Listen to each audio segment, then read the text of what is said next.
Jai Hind viewers, on behalf of Trishakti Defence Academy Lucknow, I welcome you on this show. I am Major General S.K. Singh. Today I am going to talk to you about there are some आवाज कुछ एक उठ रही है, कुछ एक section से देश विरोधी ताकतें हैं। जैसा कि आपको मालूम है कि इस देश में बहुत सारी देश विरोधी ताकतें हैं, वहां से ये हो रहा है कि इंडिया हैज बीन कॉम्प्रोमाइज्ड। अब ये मेरे विचार में तो ये बिल्कुल टोटली गलत धारणा है और गलत विचार हैं। लेकिन क्या इंडिया कभी कॉम्प्रोमाइज रहा है? Yes, I would say why not? Number of occasions are there. I would like to list them out to you.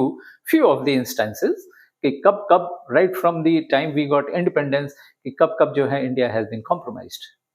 सबसे पहला तो compromise तभी हो गया था जब भारत का विभाजन हुआ था. Why it should have been a one country, but still it was divided because that time the prime minister उन्होंने इस चीज को, नेहरू जी ने इस चीज को एक्सेप्ट किया. सबसे पहले तो वही कॉम्प्रोमाइज. फिर उसके बाद दूसरा कॉम्प्रोमाइज होता है जब 1947-48 में इंडिया पाकिस्तान के साथ जो लड़ाई होती है जेएनके को लेकर, और उस समय भी जो है जनरल करियप्पा ने इनको, now field marshal, that time general Cariappa हुआ the chief of the army staff, उन्होंने उनको सलाह दी थी कि please don't stop the operations, just give us 1 more month and we will get you the entire J N K, पूरा जम्मू कश्मीर हम आपको जीत कर देंगे. लेकिन नेहरू जी को बहुत जल्दी थी, वो तुरंत ही यूनाइटेड नेशंस पहुंच जाते हैं और सीज फायर हो जाता है. और हालत क्या है आज आप देख लीजिए, आधा कश्मीर जो है वो पाकिस्तान के पास है. Again I would say this was the second time it has been compromised. और उसी समय की बात है 1949 की, जब सरदार पटेल ने नेहरू जी को, उनकी ये आखिरी चिट्ठी थी पटेल जी की, नेहरू जी को लिखा था कि किस तरीके से चाइना में जो इंडिया का एम्बेसडर है, he is compromised in the sense कि वो जो है चाइनीज के साथ मिल गया है. और चाइनीज का क्या उस वक्त एम था? पूरे तिब्बत पर कब्जा करना.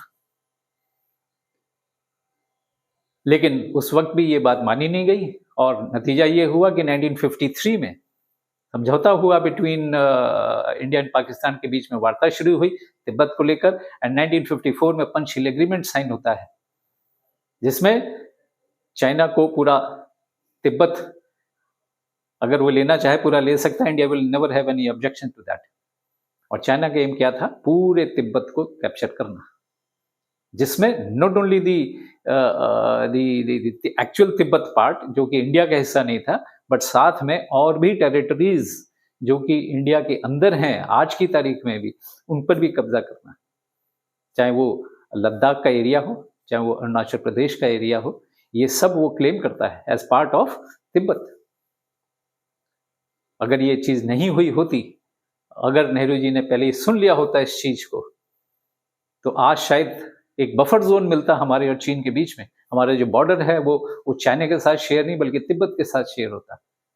वहां अगेन इट वाज कॉम्प्रोमाइज्ड. और एक बहुत बड़ी एक और घटना हुई जो कि it took place somewhere in 1966 में, when Indira Gandhi became the prime minister. यहाँ पर खाने के लाले पड़े हुए थे, तो व्हीट खरीदने के लिए that time prime minister Indira Gandhi जो हैं जाती हैं अमेरिका, और वहाँ के प्रेसिडेंट के साथ चाहती हैं कि भाई हमें आप व्हीट सप्लाई करें. तो उन्होंने एक शर्त रखी कि first of all you devaluate your Indian rupee, कि इंडियन रुपी को आप डिवैल्यूएट करिए, हम आपको गेहूं बेचेंगे.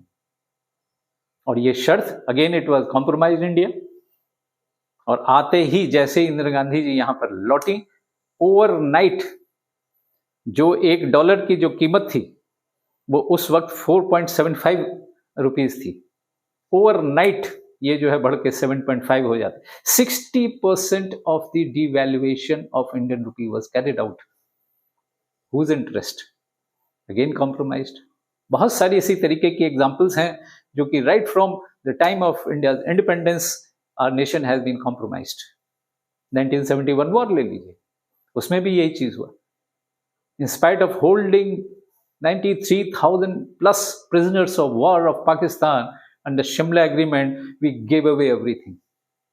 जो भी कुछ हमने कैप्चर किया, हम चाहते थे हम बहुत कुछ जम्मू कश्मीर वहीं पर ही सॉर्ट आउट कर सकते थे, लेकिन तब भी नहीं किया. Again it was compromise.